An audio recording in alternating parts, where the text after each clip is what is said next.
Yan, sige engineer. So let's solve number 14. Okay, so the input power to a 3-phase AC motor is measured as 5 kilowatts. Okay, yan po ulit engineer. So pangalanan natin na para ma-practice. 3-phase. Okay, so walang binanggit na per phase, ibig sabihin total. Okay, if the voltage and current to the motor are 400 volts and 8.6 amperes respectively, ganun ulit. So walang binanggit na per phase, meaning line to line. Ganun din dito. Okay, so ang hinahanap natin dito is the power factor of the system. Okay, may given kang real power, may given kang line-to-line voltage, may given kang line-to-line current. So therefore, pwede nating makuha si total or si power factor. Okay, walang kinalaman yung input power, wag pong malilito dyan. So kasi mas maliliwanagan kayo pagdating ng motors. Kasi nga, for motor, ang laging ginagamit sa calculation is input dapat. Okay, so from there, so again, so using your formula of your real power total for 3-phase, so that would be square root of 3. So the line-to-line voltage and then the line-to-line current. Okay, so then multiplied by the power factor. So again, pwede ring 3 multiplied by V per phase multiplied by I per phase times your power factor. Okay, so from that, direct substitution po ulit. So we have your 5 times 10 raised to 3. So this is equivalent to, so we have your square root of 3. And then multiplied by the line-to-line voltage, so we have 400. And then multiplied by the line-to-line current, 8.6. And then your power factor. So no need to identify kung lagging or leading kasi wala naman tayong paraan. Okay, wala namang binigay na sign ng current, wala ding binigay na keyword na induction motor or synchronous or any indications. Okay, so pero ang karamihan kasi ng motor ay lagging. Pero anyway, so no need naman sa ating problem. Okay, so ito lang yung kailangan natin. So magnitude. So answer there would be 0.839. Okay, so that's your answer. Okay, so direct substitution in the formula.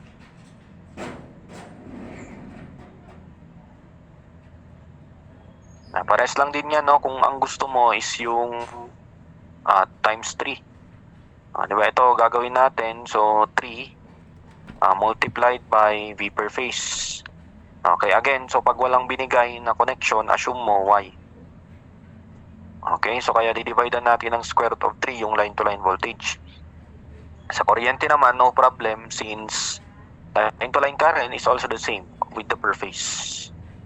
Okay, the same na 0.839.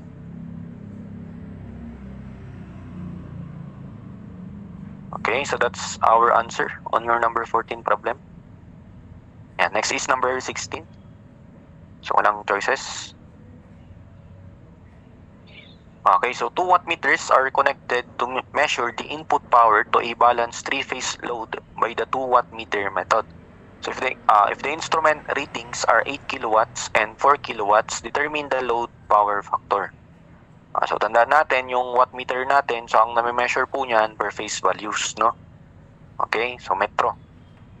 Ayan, so direct substitution, no? Balance po ito. Di ba meron kayong formula, so using 2 wattmeters.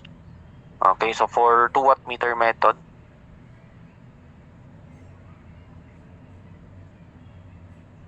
okay, so for 2 wattmeter method. Okay, so yung formula po natin is that yung tangent theta, so wherein the theta is the power factor angle. Okay, so this is also equivalent to the square root of 3. So multiplied by the wattmeter reading. Okay, so 1 minus wattmeter reading 2. Watt 1 minus watt 2 or watt A minus watt B.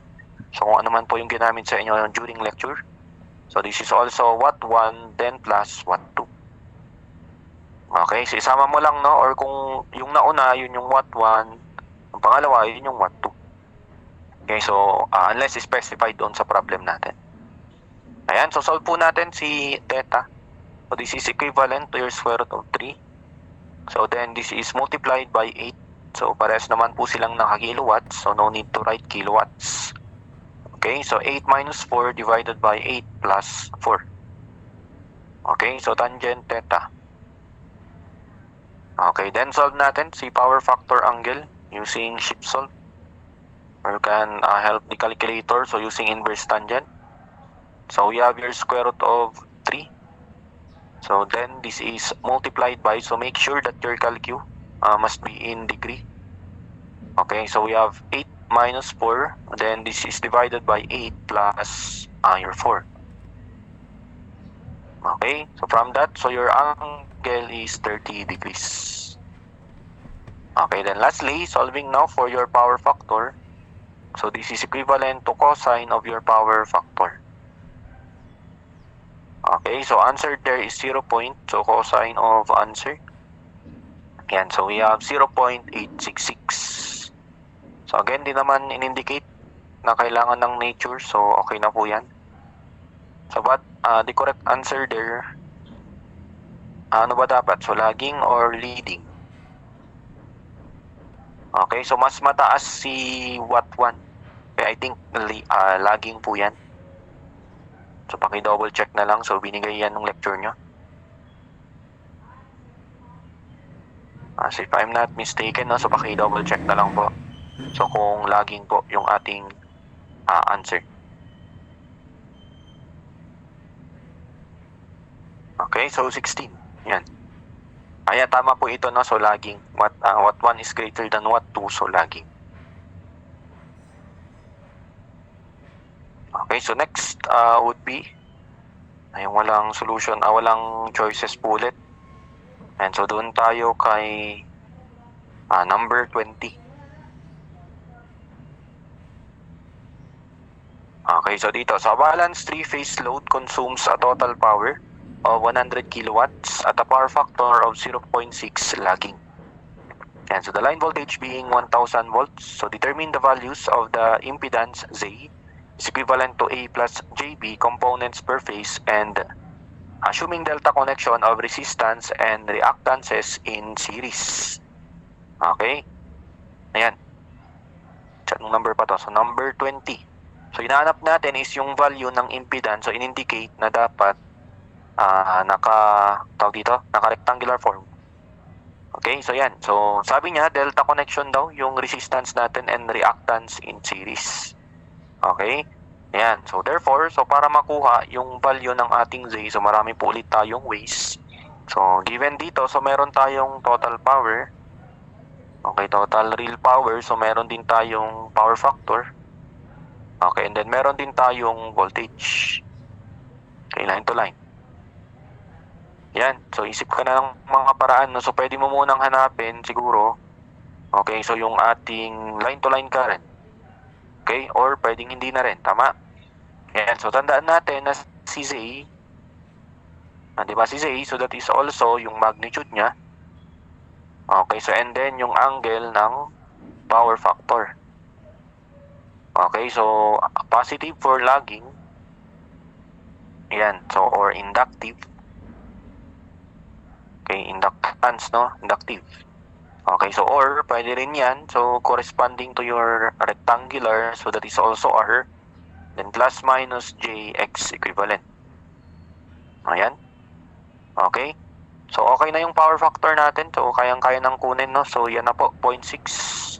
Lagging. Sige, kunin natin. So yung power factor angle natin, so would be equivalent to the inverse cosine of your 0.6. Okay, so or that is also equivalent to sa inverse cosine ni 0.6. Yan, so that is 53.13 degrees. Okay, so therefore engineers, so meron na tayong power factor, no? Okay, so therefore ang kailangan ko na lang hanapin is si value ni Z. Okay, tapos i-combine ko sila, then I'll transform that into rectangular, so then makukuha ko na yung final answer. Okay, so ang problema na lang natin is si value ni Z. So marami po ulit paraan. So pwedeng makuha yan by means of Ohm's law, V per phase equals I per phase, Z per phase. Kunin mo si I per phase, no, using power total. Okay, or pwede rin naman ulit using S. Okay, yun na lang po yung gamitin natin, si S, no? Okay, di ba? The magnitude ni S, sabi natin ulit kanina. So magnitude lang po. So this is also equivalent to 3 multiplied by V per phase squared divided by the Z per phase. Okay? Ayan. So engineers, so no need to write conjugate or no need to use conjugate since again, so we are just using yung ating magnitude. Okay? So kung nalilito ka dyan, so sir, hindi ko po yan kabisado, so no problem. Gamitin mo yung P total equals square root of 3 V line to line, I line to line, power factor. Okay, so makukuha mo dito ay line to line, take note, delta connection. So kunin mo din si I per phase using the equation. Square root of 3 I per phase. And then after that, use Ohm's law. V per phase equals I per phase, Z per phase. So makukuha mo na ngayon si Z per phase. Okay, but so we'll stick to this solution. Okay, so sir, wala naman pong given na S, but again, so meron tayong value ni power. And by using your power triangle, okay, so si S, that is also equivalent to your power divided by your power factor. Okay, so meaning, so we have your S total. So again, I'll just use the magnitude. Okay, so hindi ko na kailangang ilagay yung angle ng ating S. So since si magnitude lang yung kailangan natin kay Z. Okay, so to solve for the S total, so we just get the total power and then divide natin yung power factor natin. Okay, so this is equivalent to 3. So multiplied by your V per phase. Okay, we have given line-to-line value. So but our given connection is delta. So therefore, no need to divide that one by square root of 3. So yan na rin po yung ating per phase. So we have your 1,000 squared. Okay, so 1,000 squared, then this is divided by your Z per phase. So from that, so makukuha natin si magnitude ni Z per phase. Ayan. Okay, so we have your 3 times 1,000 square. Then this is divided by 100 times 10 raised to 3 divided by 0.6. Okay, 18 ohms. Ayan, so therefore, so we can now get the value of your Z in polar form. Okay, so yung Z per phase natin, so also that is equivalent to 18 angle 53.13 degrees ohms. So engineers, hindi po natin ito consider na final answer, no? Okay, pag ganito yung sinagot mo, mali. Kasi in-indicate sa problem natin. Kasi kung board exam yan, so tapos meron yan sa choices, mali pa din po yan. Okay, kasi sinabi na A plus JB. Meaning, dapat naka-rectangular. Okay, so sagot dapat is this one. So we have your 10.8 plus 14.4. Okay, plus J of 14.4 in ohms. Okay, so yan po yung answer natin. Okay, so that's the correct answer. So kung ginawa mo naman, kinuha mo individual si R, tapos kinuha mo si X. So tama yung sagot. Pares pa rin po yan. So again nga po, napakadaming solution, no? So sa polyphase. Okay, so that's number 20. So next, nawala po ulit choices. So number 22 tayo. So probably hindi natin masosolve lahat ito kasi kulang yung time. But I prepared solutions naman, no? So yung mga hindi natin madidiscuss. Picture na lang natin later on. Sige, dun po tayo sa number 22. So, ayan nyo muna yung mga ini-skip natin. So, babalikan natin yan later on.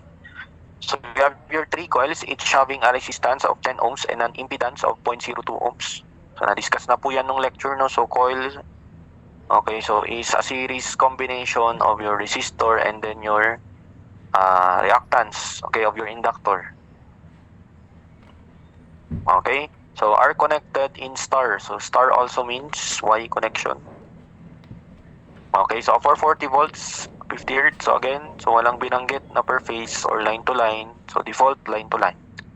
Question, what will be the line current? So again, in-specify po, dapat ilagay natin sa polar form. Okay, di ba? Para makuha si line current, di ba? I line to line, so that is also yung magnitude. Okay, ni line to line, tapos yung kanyang angle.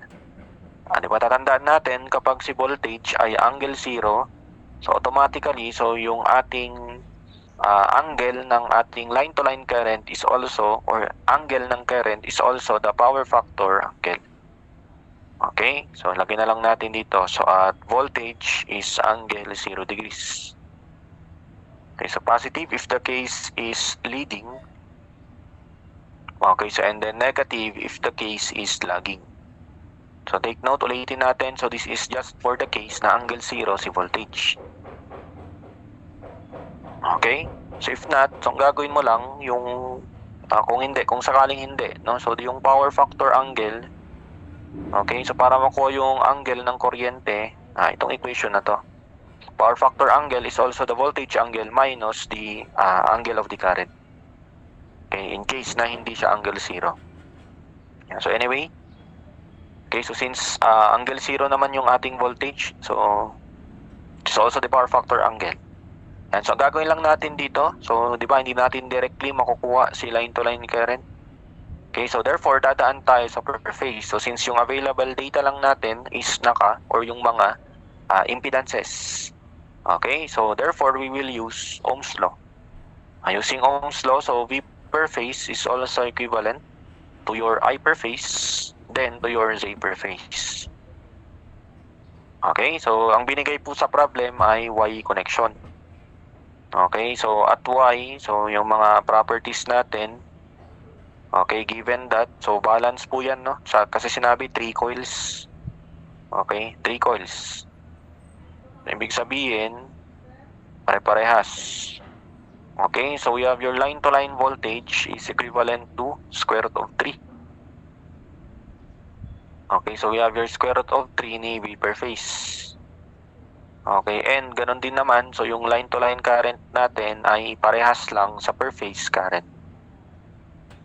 Okay, so first kunin natin si Z per phase. So step by step tayo. Okay, so since alam natin na coil po yan, so automatic that is R plus J XL. Okay, sige. So let's get the value of Z per phase. So given yung resistance, 10 ohms. Okay, then plus J. So ang given ay inductance. But again, so we have a formula to get the reactance of L, which is 2 pi. So multiplied by the frequency, so may binigay naman 50 Hz. So pag wala, assume 60. Okay, then times the inductance of your 0.02. Okay, so from that, so meron na tayong value ni Z per phase. So compute. So 10 plus I, then parenthesis 2 pi times 50 times 0.02. Okay, so value of that is 10 plus, so kunin na natin sa exact. Tama ba? So 10 plus J of 2 pi. Check ko lang dito. Tama. So that is 10 plus J of 2 pi I. Or 10 plus J of 2 pi. So ohms. Okay, so then, so kunin na po natin si value ni I per phase. Okay, so from that, so your I per phase now, ayan, so would be equivalent to, so we have your V per phase. So again, so since that is in Y, okay, so yung 440 na line, dividean pa natin ng square root of 3. Diba? Ulit, default po sa angle natin or sa voltahe natin, pag walang binigay na angle, automatically that is the reference phasor.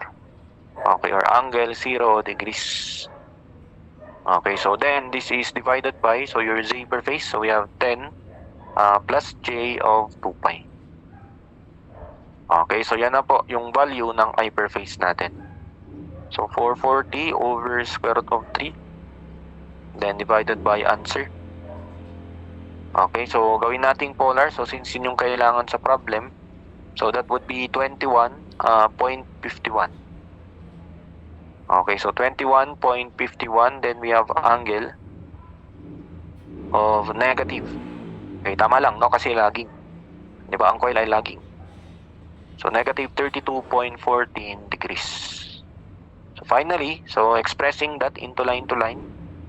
Okay, so but wala na tayong ibang i-compute dyan kasi nga po, Y connection, so balance, line to line is also the per phase current. Okay, so therefore, your final answer then would be still 21.51, angle of negative 32.14 degrees. Okay, amperes. So pag ang sinagot mo ay naka-rectangular, mali po. Okay, so kung ang sagot mo ay magnitude lang din, mali din. Okay, kasi ni-specify no, na in polar form.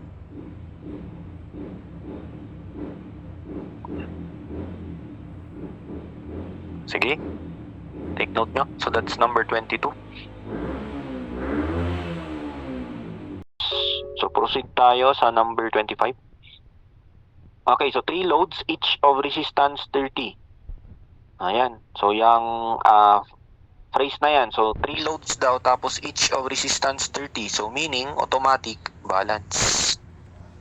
Okay, di ba? Definition ng balance, pag pare-parehas yung value ng impedances. Okay, so sa lahat ng phases are connected in star to a 415 volts 3-phase supply. So again, so the 415 volts would be your line-to-line voltage. Okay, so determine the magnitude of the line current. Ayan, so again, kayang-kaya po ito, no? Okay, so magnitude ni line current yung hinahanap natin. So just the magnitude. Okay, so our system is a Y balance. Okay, so meaning, yung line-to-line voltage natin or line-to-line current is also the same as the per phase. So tandaan po natin ulit, kapag gagamit tayo ng Z, ng R, ng X, lagi-lagi yung values ng voltage, values ng current, values ng power, lagi po yan naka-per phase dapat. Okay, so yan, para makuha si per phase, so we will just use, since given naman si voltage, and then given yung ating load, which is ano lang siya, resistance lang siya, so pwede natin gamitan yan ng Ohm's law. Okay, so for Ohm's law, use per phase values. Okay, so we have your V per phase. This is also equivalent to I per phase, then multiplied by Z per phase. Okay, so in our problem, so sabi niya, resistance lang, so therefore, Z per phase is also the R per phase. Kapag ganyan po ulit yung case, yung ating power factor is unity. Okay, then get the value of I per phase. So magnitude only. So we have your V per phase, 415.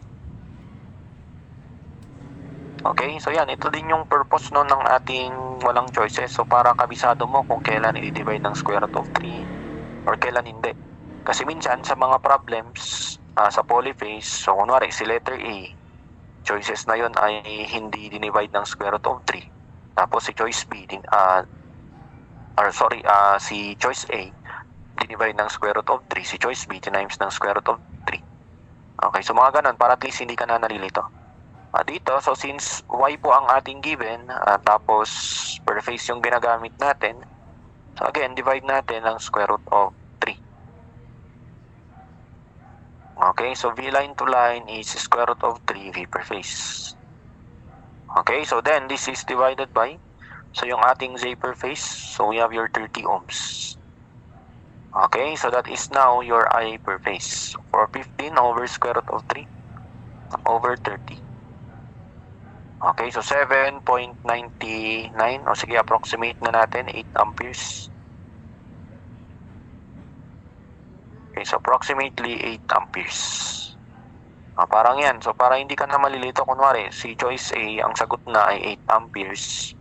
Si choice B, ang sagot na 8 square root of 3. Okay? Para yan. So para at least confident ka kahit may panggulo. Kasi dito, wala kang pang-check, no? Okay. But, so since Y balance po ulit, okay, parehas lang po si line-to-line current at saka si per phase current. So therefore, our final answer would be 8 amperes. Okay, so yan si number 25.